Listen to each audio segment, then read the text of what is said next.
संत कधीही स्वतःचं प्रदर्शन करत नाही.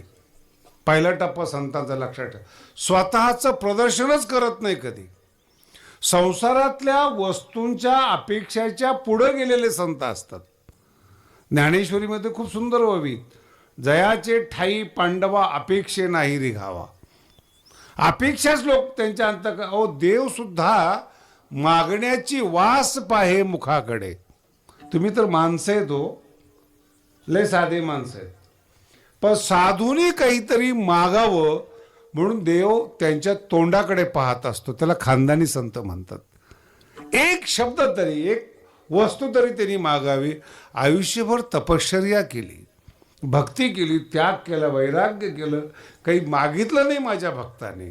म्हणजे मागण्याची वास पाहे मुखाकडे. आणि नाही तोंडातून जरी शब्द निघाला तरी देखील चिंतन केल्याबरोबर ते मूर्त रूपाने आपल्या पुढे येतं. चिंतिल्या रोकडे मनोरथ. रोकडे म्हणजे कॅश. मनातल्या मनात जरी इच्छा झाली तरी भगवंत त्या मनातल्या इच्छेला मूर्त रूप देतो. त्याला संत म्हणतात. विठ्ठल विठ्ठल.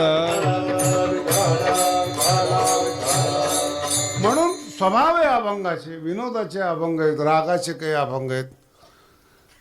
तुकोबारायांचे काही अभंग असे होते, खूप प्रसिद्ध झाले. मग काही कवींना असं वाटलं की आपले पण अभंग प्रसिद्ध व्हावेत.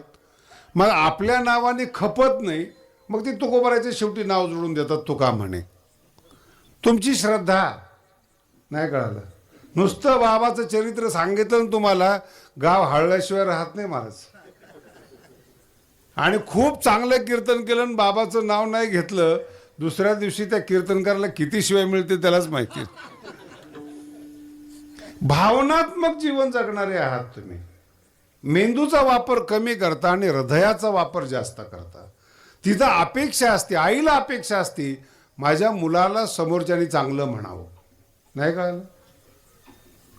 आमचा हरिभाऊ नावाचा वारकरी असायचा, माझा अडदाण फिडदाण मस्त असायचा. पण कधी कधी अशिक्षित लोकांना जी टेक्निक येते ना, ती शिकलेल्या लोकांच्या डोक्यात येत नाहीत. शिकल्यामुळं टेक्निक निघून जाते. विठ्ठल विठ्ठल.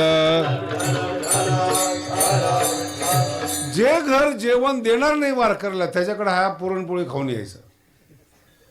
मी त्याला विचारलं, हरिभाऊ असं कसं आहे? काही नाही म्हणे, लोकांना स्तुती आवडते. ज्या घरात जायचं असेल त्या पोराची स्तुती करा. म्हणलं सांग तर खरं कशी. काही नाही, एखादं शेंबडं पोरगं बघायचं आणि बघायचं काय पोरगं राजबिंड जन्माला आलंय. हरिभाऊची टेक्निक आहे. हे मोठं झाल्यानंतर मोठाच होणार. मराठी कळली का?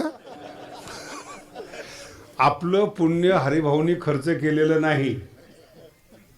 असा आशीर्वाद दिला नाही की तू मंत्री होशील आणि मुख्य. असा आशीर्वाद तो म्हणतो हा मोठा झाल्यावर तर मोठाच होणार. काय चुकलं त्याचं? तुम्हाला जर माझी मराठी कळत नाही तर हरिभाऊची कधी कळायची? आणि हरिभाऊ वारकऱ्याची कळत नाही तर संतांची केव्हा कळायची? म्हणजे कळत नाही एवढं कळलं तरी भरपूर झालं. बरं, वर्म कळलं पाहिजे समाजाचं. समाजाला काय लागतं तो देणारा जो असतो तो मार्केटिंग करणारा संत असतो. दुखी आहेत लोक या काळात, इतके दुखी लोक आहेत. ज्ञान झालेले मोठं होण्याचं आणि दुखी फार आहेत.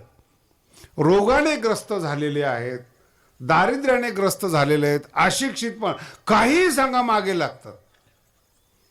2-2, 3-3 हजार माणसं लाईनीमध्ये आजारी पडतात तरी देखील त्यांची अंधश्रद्धा जात नाहीत.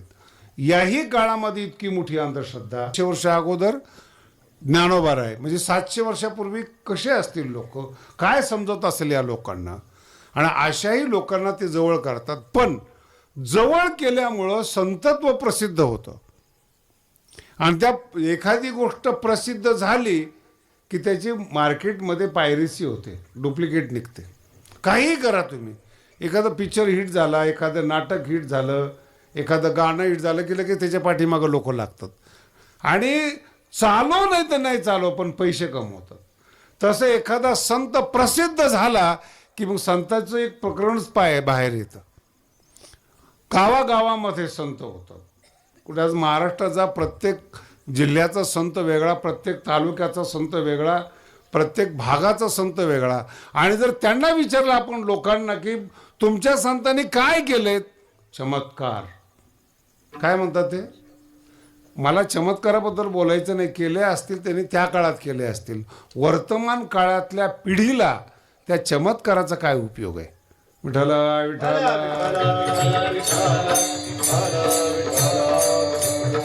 ज्ञानाचा उपयोग आहे, चमत्काराचा उपयोग नाही, लक्षात ठेवा. कधी कोणताही संत असू द्या, ज्ञानाचा तुम्ही जिवंत आहात. मग अंधश्रद्धा का होते, कळत नाही आपल्याला. आणि ज्या वेळेस कळत नाही ना त्यावेळेस लोक येतात एकत्रित करायला आणि मग त्यांचे ग्रुप बनवले जातात. मराठी फार अवघड आहे बरं का. त्यांचे काय बनवले जातात, मग त्या ग्रुपला पंथ नाव द्या, पक्ष नाव द्या. ग्रुप लहान असेल, ग्रुप मोठा असेल, संघटना मोठी असेल, पण ग्रुप बनवले जातात आणि त्यात अजेंडा चालवला जातो की हे तत्व आपल्याला पुढे सरकवायचे. आणि मग एकाने ते तत्व मांडले की त्याच्या दलातले जेवढे लोक असतात ते पुढं पुढं नेतात. तो पॉइंट मांडला की त्याचा ग्रुपमध्ये कोणी विरोध करायचा नाही. अशा पद्धतीने साधूचे संप्रदाय सुरू झाले. विठ्ठल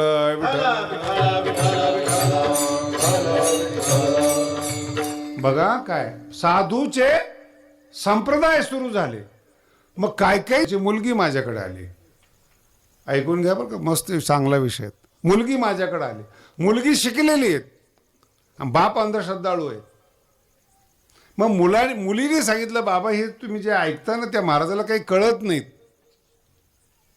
तुम्ही चांगले चांगले कीर्तन ऐका, ज्ञानेश्वरी ऐका. त्या अंधश्रद्धाळू माणसाने काय सांगावं माहिती तुम्हाला, हेच आत्मसाक्षात्कारी आहेत, बाकीचे सगळे शब्दज्ञानी आहेत, बाकीचे सगळे पंडित आहेत, आत्मसाक्षात्कारी नाहीत. काय बिंबलं त्याच्या डोक्यावर, काय बसवलं त्याच्या डोक्यावर, हेच आत्मसाक्षात्कारी आहेत आणि बाकीचे फक्त बोलणार आहेत, ज्ञानी आहेत. नुकसान कुणाचं झालं याच्यामध्ये, बोला ना.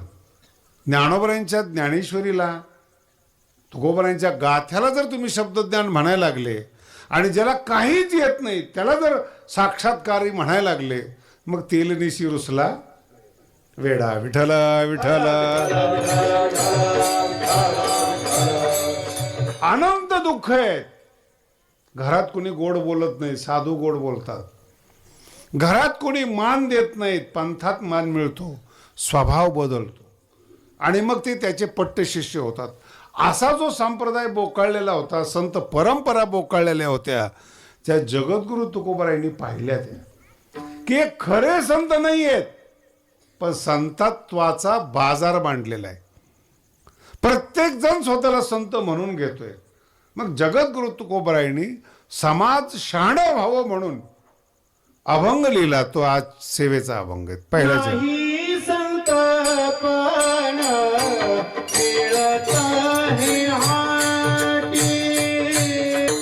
बाजार मांडला गेला संतांचा. तुम्हाला साक्षात लक्ष्मी भेटली, हनुमंतराय भेटले, सगळे देव तुम्हाला भेटले. मराठी कळते तुम्हाला. एवढे सगळे जर तुम्हाला भेटले तर माणसाकडून भीक मागायची काय गरज? तुम्ही द्यायला पाहिजे ना. अर्थ कळला तुम्हाला. समाजाचं दुःख नष्ट केलं पाहिजे, लोकांचं दुःख नष्ट केलं पाहिजे. परकीय शत्रूचं आगमन होतं आपल्यावर, आक्रमण, तिथं तुम्ही तुमची शक्ती वापरा ना. जर तुम्हाला देव भेटला तर गरीब लोकांना चिडवता तो, असं करेल तसं करेल वगैरे वगैरे. आणि लोकांची पण अशी क्वालिटी आहेत, काही लोक फक्त वड्यातल्याच देवाला घाबरतात. मी गाडावर नवीन नवीन बसलो होतो, बारसवाडीची गोष्ट आहे, यावर्षी सप्ताह आहे तिथे. माझ्या समोर एका बाईच्या अंगात आलं. 20 वर्षापूर्वीची गोष्ट आहे, आता अंगात येत नाही, त्यांना माहिती आहे. अंगात आलं, गादीच्या समोर अंगात आलं. कमीत कमी हे भान ठेवायला पाहिजे की वारकरी संप्रदायामध्ये ह्या देवी देवतांना मान नाही आहे, पण तिने अंगात आणलं ना. अंगात येऊन तिने काय बोलावं महाराज. मी नवीन नवीन गादीवर बसलो, 2-3 महिने झालेले मला. मी अंदाज घेत होतो तुमचा किती शहाणे आहेत, आणि माझ्या पुढे हे चित्र अंगात यायचं. ती बाई बोलता, 60 वर्षाची बाई, आणि बोलता बोलता म्हणते, 2 महाराज खाल्ले, आता तिसरा पण खाणार. हे घडलेलं सांगतोय बरं का तुम्हाला. 2 महाराज, आता भगवान बाबाला खाणारी अवलाद आहे काही, काय तुम्हालाही कळलं नाही हो.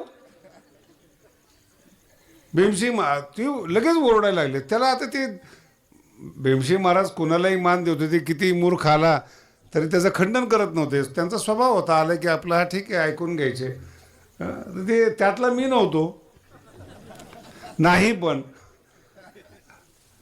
मग ते माझ्याजवळ एक मुलगा होता, मला म्हणे महाराज तुम्हाला यातलं काय कळतं का? म्हणलं अजिबात नाही, आपल्याकडे इलाज आहे म्हणे. कर म्हणलं. त्याने असं ते बारीक फोक आणला, फोक, आणि त्यांनी सांगितलं हा भगवान बाबाचा आहे. 60 वर्षाची बाई आणि फोक आणलेला त्याने, बांबूचा बारीक एकदम छडी असते ना. त्या नवऱ्याच्या समोर 4-5 मारले होते नी, बाईच्या अंगातलंच गेलं निघून. अजूनही तो माणूस जो नवरा आहे ना तो गडावर येतो. तो आला की मी म्हणतो कसं काय चाललंय, जर काही अडचण असेल तर फोक सांभाळून ठेवलेला आहे. भगवान बाबांच्या गादी समोर लोकांची ही अवस्था आहे. ज्या वारकरी संप्रदायाने अंधश्रद्धा दूर केली, आजही दूर केली, तिथं हे प्रकरण गडावर येऊन इतकी डेअरिंग किती असेल महाराज त्याचे. काय हिम्मत. 60व्या वर्षी मार खाल्ल्यानंतर अंगातून निघून गेलं. मी 91-92ला कीर्तन करत होतो, काय असं रंगलं कीर्तन, खेळ्या फेळ्या अभंग गायले पोरं, ते एका समोरच बाईच्या अंगात आलं. माझ्या चालू कीर्तनातली गोष्ट बरं. आणि झुलायला लागली ना ती. आता तुम्हाला माहिती आहे सगळं, तुम्ही त्यातले निष्णात आहात. काय काय करायचं. ती बाई झुलायला लागल्याबरोबर मलाही काही समजेना त्यातलं काय असतं काही नाही.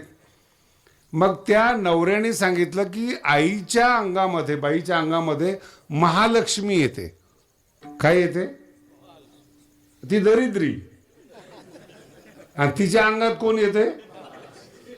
समजते तुम्हाला आपण कोणत्या जगात वावरतो, कोणत्या भारतात वावरतो, कशा लोकांमध्ये भगवान बाबाला जगावं लागलं असेल, थोडा अंदाज घ्या ना. महालक्ष्मी येते. मी म्हणलं सोडून द्या, मी संस्कृतमध्ये तिच्या संग बोलायला सुरुवात केली. महालक्ष्मी आहे ना, देवाची भाषा तिला यायला पाहिजे ना. आता महालक्ष्मी काही मराठीत बोलणार नाही ना. विष्णू पत्नी नमस्तुभ्यम ही साधी गोष्ट नाही आहे ती. मी संस्कृतमध्ये बोलायला लागल्यानंतर ती काही बोलेच ना. मग मी थोडंसं तिला म्हटलं जवळ आण, पुन्हा जरा जोरात बोलायला लागलो, काहीच बोल ना, आणि एकदम बेशुद्ध होऊन खाली पडली. आता मी संस्कृतमध्ये बोलल्यामुळं तिथल्या लोकांना दुसरा भास झाला, बाबाला मंत्र येतात.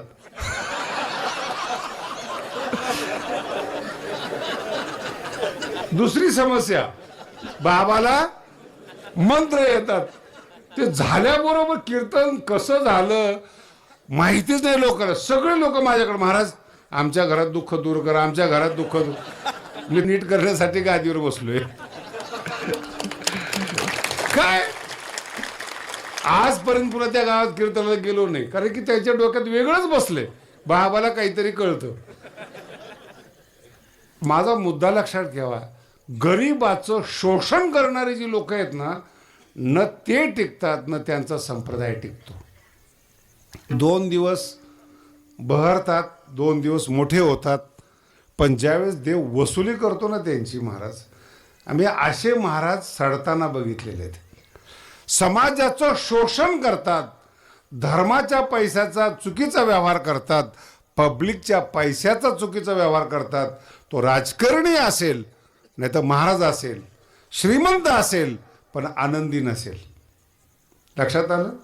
श्रीमंती असेल, आनंदी नसेल. विठ्ठल विठ्ठल काय बोलावं, कसं का करता या गोष्टी. आणि भगवंतानी जेव्हा आपल्याला बनवलेले आहेत ना, आपल्यापुढं फार लिमिटेड गोष्टी आहेत. अन्न वस्त्र निवारा सोडून कोणत्याही माणसाला भगवंतानी काहीही दिलेलं नाही.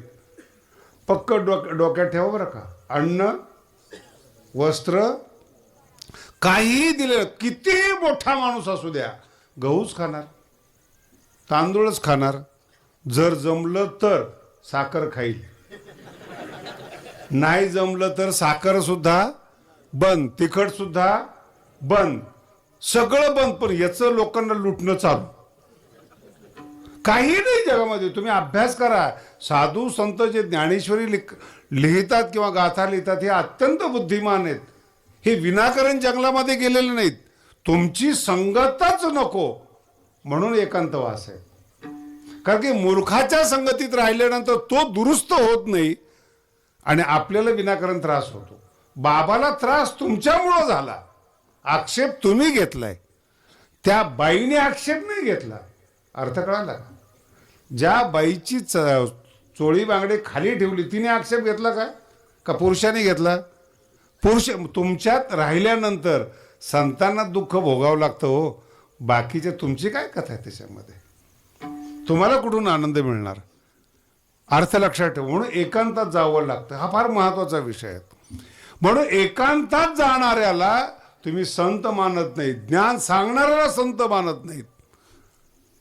तुमच्या मनाप्रमाणे बोलणारा, मनाप्रमाणेच वागणारा, तुमचं ऐकणारा, तो तुमचा फेवरेट संत. विठ्ठल विठ्ठल.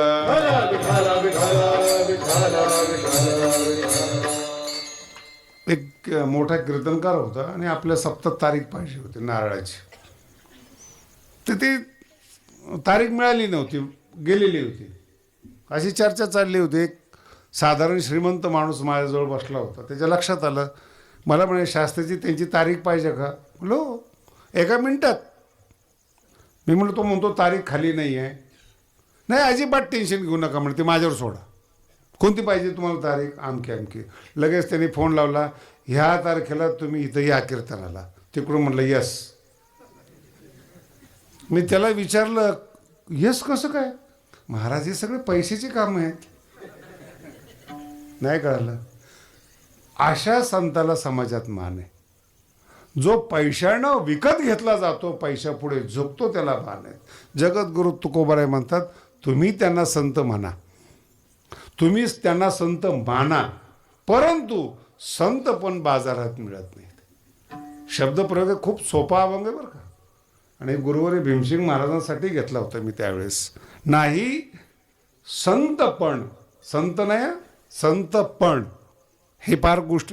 मनुष्य आहात तुम्ही, तुमच्यात माणुसकी आहे का नाही हा दुसरा प्रश्न आहे. माझ्या समोर बसलेले सगळे माणसंच आहेत. कीर्तन कोण ऐकणार आहे? पण आपण म्हणतो ना काही माणुसकी आहे का नाही, पण तो मनुष्य आहे. माणुसकी की नाही प्रश्न आहेत. तो संतत्व दाखवतो. संत पण हाटी म्हणजे बाजारात मिळत नाही. नाही संत पण मिळत आहे हाटी बाजारात. हिंडता कपाटी राणी वाणी. काही एकांतात लोक जातात, काही यात्रा करतात. हिंडता कपाटी गिरी कंद राणी वणी नाही मिळत. महाराज पैशाने मिळेल का? पुण्य करणारा होता. उपनिषदामध्ये फार सुंदर काय नाव आहे? जानश्रुती राजाचं नाव आहे. आणि तो असं उन्हाच्या वेळेस, उन्हाळ्यामध्ये असं वर झोपला राजमहलच्या वर गच्चीवर. तो झोपल्यानंतर त्याचं जे तेज आहे, पुण्याचं तेज, त्याच्या अंगातून असं बाहेर जात होतं. आणि 2 हंस कैलासकडे चालले होते, हिमालयाकडे चालले होते. तर एक हंस दुसऱ्या हंसाला सांगतो, अरे हा राजा किती पुण्यवान आहे, या पुण्याचं तेज किती लांब गेलेलं आहे, तू या पुण्याच्या मधून जाऊ नकोस, जळून राख होशील. आणि पुण्यवान असल्यामुळे त्याला पक्षाची भाषा समजत होती. प्रतिकात्मक समजून घ्या बरं का. त्याला पक्षाची भाषा समजत होती पुण्यवाना. बरेच लोक आता तुम्ही वर्तमान काळात पहा, माकडाकडून काम करून घेतात, पक्षाकडून काम करून घेतात, हत्ती सिंहाकडून काम करून घेतात. समजतं त्यांना स्वभाव. पण रैक व प्रमाणे हा मोठा नाही. वेदातली कथा आहे, संक्षिप्त सांग. काळात पहा, माकडाकडून काम करून मधून जाऊ नकोस, जळून राख होशील. आणि पुण्यवान असल्यामुळे त्याला पक्षाची भाषा समजत होती. प्रतिकात्मक समजून घ्या बरं का. त्याला पक्षाची भाषा समजवतो ती पुण्यवाना. बरेच लोक आता तुम्ही वर्तमान काळात पहा, माकडाकडून काम करून घेतात, पक्षाकडून काम करून घेतात, हत्ती सिंहाकडून काम करून घेतात. समजतं त्यांना, स्वभाव समजतो. दुसरा जो पक्षी होता हंस, त्यांनी सांगितलं अरे हा कितीही पुण्यवान असो पण रैक्वप्रमाणे हा मोठा नाही. वेदातली कथा आहे, संक्षिप्त सांगतोय तुम्हाला. हा रैक्वप्रमाणे मोठा नाही आहेत, याचं पुण्य कितीही असो. नाही कळलं तर राजाला टेन्शन आलं नाही. एवढं सगळे पुण्य केले, पुण्याचं तेज आकाशात चाललंय, तरी मी रैक्वाच्या बरोबर नाही. तर राजा आहे तो. दुसऱ्या दिवशी मंत्री वगैरे बोलवले, आपल्या राज्यातल्या रैक्व नावाच्या माणसाला शोधा. राजा बोले, दल हाले, सगळी शोधाशोध सुरू झाली. सगळं आता सापडतच नाही, कुठं भेटलंच नाही. त्यांना वाटलं जर पक्षी वर्णन करतात तर केवढा मोठा असेल. विठाला विठाला माणसाच्या मनात एक अगोदर आकृती तयार होते ना की एवढं वर्णन. माझ्याही बाबतीमध्ये असा एक प्रसंग घडला होता. हरिद्वार ऋषिकेशला 81-82ला गेलो होतो, तेव्हा न्याय शिकायचा होता मला.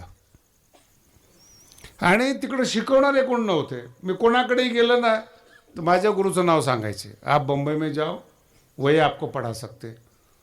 हरिद्वारला तेच, ऋषिकेशला तेच, वृंदावनला ते. माझ्या डोक्यामध्ये एक तर मुंबई आणि सगळे विद्वान लोक एकाच विद्वानाचं नाव घेतात, मग किती मोठे असतील असं माझ्या डोक्यात ती इमेज तयार झाली. आणि मी मुंबईला त्यांना भेटायला आलो. तरी माझे गुरुजी होते ना तिथे, खादी ग्रामोद्योगचे कपडे वापरत होते. 1000 कोटीची प्रॉपर्टी आजही मुंबईमध्ये आहे बरं का.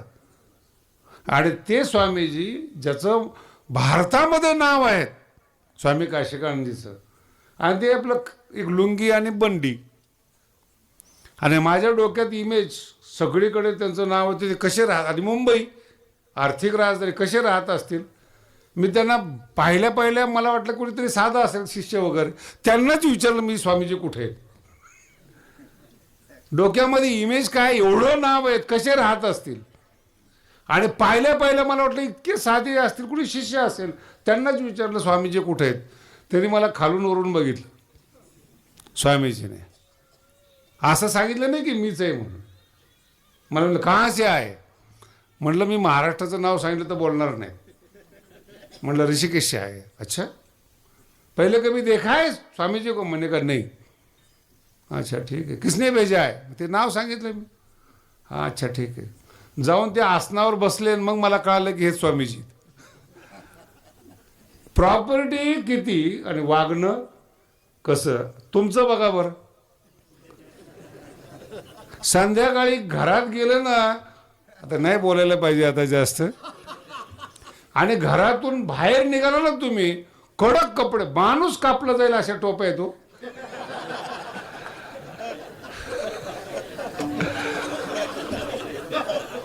आणि केवळ स्वामीजी म्हणून नाही, सगळे श्रीमंत पहा तुम्ही. विठाला विठाला एकदम साधे सुती कपडे वापरतात सगळे श्रीमंत लोक.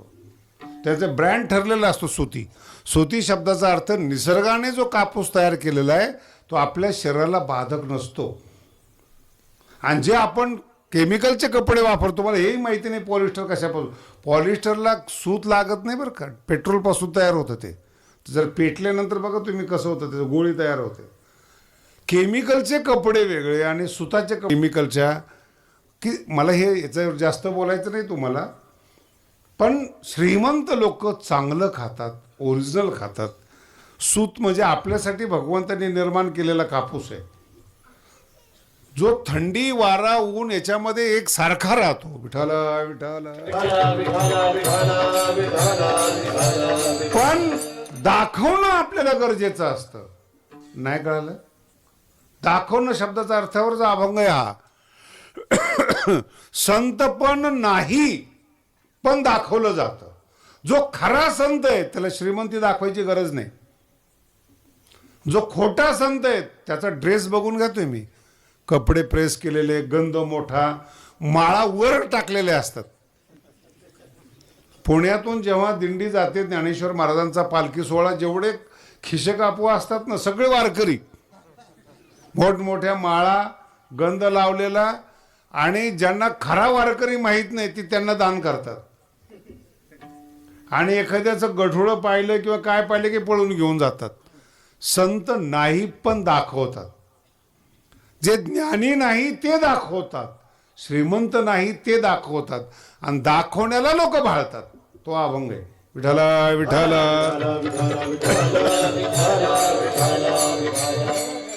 महिनाभर संपूर्ण राज्य चाललं.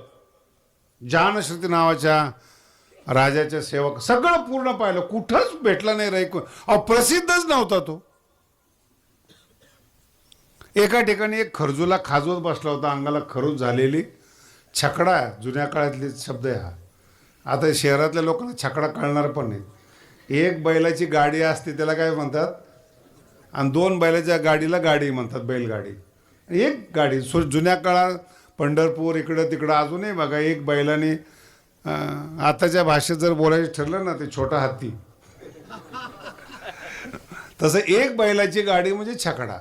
ते छकडा वर करून त्याच्या खाली अंग खाजवत बसला होता. आणि नदीचं तीर होतं. हे 2 पोलीस बोलत होते. तितक्यात त्याला वाटलं तर हा लास्ट राहिलेला विचारत, अरे तुझं नाव काय? त्यांनी सांगितलं रैक. ते म्हणाल तुला किती शोधतोय आम्ही, तुझा अवतार काय? खाजवलेला. आता ती छकडा चालवणारा माणूस, बैलगाडी, कोपरी घातलेली, साधा कपडा, साधा ड्रेस, खाजवणारा, ते रैक हो. अरे म्हणे तुला राजा शोधतोय जानश्रुती नावाचा. रैकू म्हणलं माझं काय काम आहे त्याच्याकडे, तर माझी काय गरज पडली? ते म्हणे चला तुम्हाला यायचं आहे म्हणे तिकडं. मी येत नाही म्हणे. याला संत म्हणतात. मी गरिबी पहा, त्याचं शरीर पहा, त्याची अवस्था पहा, त्याची श्रीमंती पहा, तुम्हाला मला यायचं नाही काही. कारण नीट आहे का, तुम्ही जगातले कोणीही असा, या जगात कोणीच कुणाला काही देऊ शकत नाही. अन्न, वस्त्र, निवारा सोडून काहीच नाही. विठ्ठला विठ्ठला. आणि जो कमीत कमी गरजेच्या वस्तूमध्ये समाधानी आहेत त्याला जगात कोणी हरवू शकत नाही. जगात गरजच नाही म्हणणाऱ्याला काय उपयोग आहे हो? जर लाख रुपये द्यायला तयार आहे, तो म्हणा मला यायचंच नाही, तुम्ही काय करणार आहे? नाही म्हणण्यावर आवश्यक नाही, तो म्हणा यायचंच नाही मला. विठ्ठला विठ्ठला.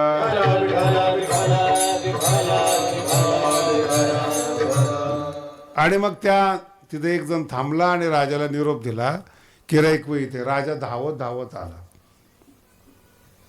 आणि राजाने त्याला विनंती केली की तुमचं काय महिमा आहे असा की पक्षाने तुमचं वर्णन करावं. मग त्या रैकवाने सांगितलं त्याला की आता पुढच्या भाषेत सांगतो, आत्ताचे जे श्रीमंत लोक आहेत, अब्जोपती आहेत, 100 कोटीची प्रॉपर्टी. ठीक आहे ना, शेतकरी जेवढा जेवण करतो तेवढा तो खाऊ शकतो का? बोला रे, साधी गोष्ट आहे एकदम. आणा बरं एखाद्या अब्जोपती माणसाला झोप म्हणावं असं मोकळ्या हवेमध्ये, येईल झोप त्याला? बोला ना, किती गरिबी आहे. हा तुम्ही बघा बरं, तुम्ही कीर्तनात झोपता. एवढा आवाज पखवा सगळं असताना सुद्धा झोप मेहरबान आहे. झोप प्रसन्न असणं हा देवाचा आशीर्वाद आहे. बरं झोपत जा, असं काही टेन्शन घेऊ नका, पण इथं नका. दमलेला आहात, कष्ट केलेला आहात, तुम्हाला झोपवावं म्हणून देवाने पाठवलेली ती दूत आहे. ज्यांनी देशाचा भ्रष्टाचार केलेला आहे, जगाला फसवलेले आहेत, माणसाला फसवलेले आहेत. आणि गोळ्याची झोप ही तृप्त नाही बरं का, भूल आहे ती, भूल. विठ्ठला विठ्ठला.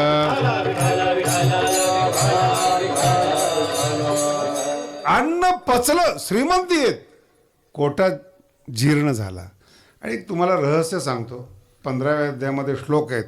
अहम वैश्वानरो भूत्वा प्राणिनाम देहमाश्रितः.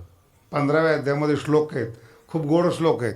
काय म्हणतात भगवंत, मी वैश्वानर होऊन प्रत्येक माणसाच्या पोटामध्ये निवास करतो. म्हणजे जे तुम्ही अन्न खाता ना ते तुम्ही पचवत नाही, तुमच्यात अग्नी असणारा जो वैश्वानर नावाचा देव आहे तो अन्न पचवतो. कोण अन्न पचवतो? देव अन्न पचवतो. अहम वैश्वानरो भूत्वा प्राणीनाम, सगळ्या प्राणी मात्राच्या, जेवढे जिवंत आहेत सगळ्या प्राणी मात्राच्या देहाचा वैश्वानराने आश्रय केलेला आहे. पचाम्यन्नम चतुर्विधम, जे अन्न खाताना भगवंत म्हणतात ते मी पचवतो. मराठी कळली? भगवंत जर अन्न पचवत असेल आणि तुम्ही भगवंताबरोबर जर लबाडी करत असेल तर रोग होणार नाही तुम्हाला? अहो, मला इतकं वाईट वाटतं या काळामध्ये, तुम्हाला काय सांगावं. पूर्वीच्या काळामध्ये, आता बोलू नये तरी ठीक आहे, तुम्ही जवळची माणसं आहेत, 4-4 लग्न करायचे, किंवा 2 लग्न तर परमनंट होते. 2 स्त्रिया सांभाळण्याची क्षमता जुन्या काळामध्ये पुरुषांमध्ये होती. आत्ताचं जर तारुण्य पाहिलं ना, 15-16व्या वर्षी मुलं उमलतात आणि 22-23-25 पर्यंत समाप्त होऊन जातं. न खाणं आहे त्यांच्याकडे, न पुरुषार्थ आहे, न पुरुषत्व आहेत. काळ इतका बदलला, जेवण इतकं बदललं, शरीरातली क्षमता नष्ट होत चालली.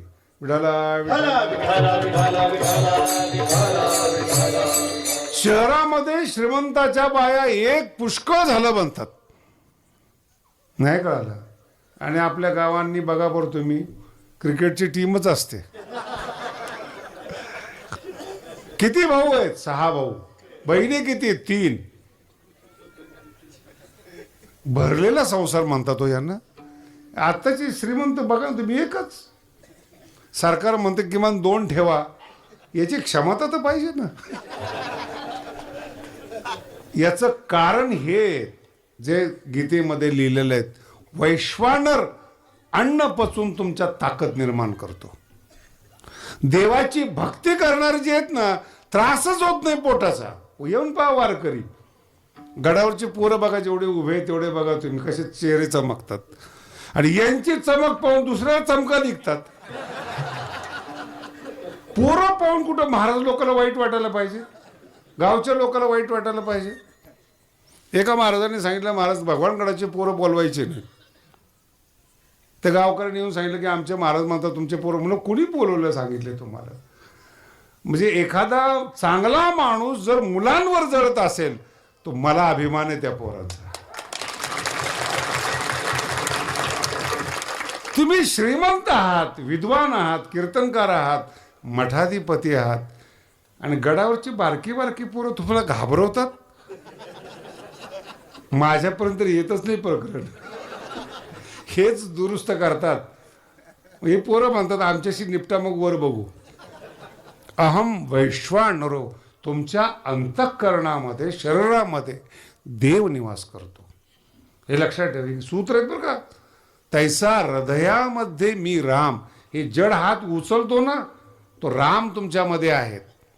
जर तुमच्यातला देव निघून गेला ना, 12 तासाच्या आत लोक पेटवतात हो तुम्हाला. जगद्गुरु तुकोबार आहे, साधू सुद्धा खूप सुंदर अभंग. मज चालता प्रयाण काळी आसता न दिसती, मृतिके मृतिका कवळी एकले मेळी संचिताचे. मृतिका कवळी एकले मेळी संचिताचे. मज चालता प्रयाण काळी, आसता असताना सुद्धा न दिसती जवळी. विठाला विठाला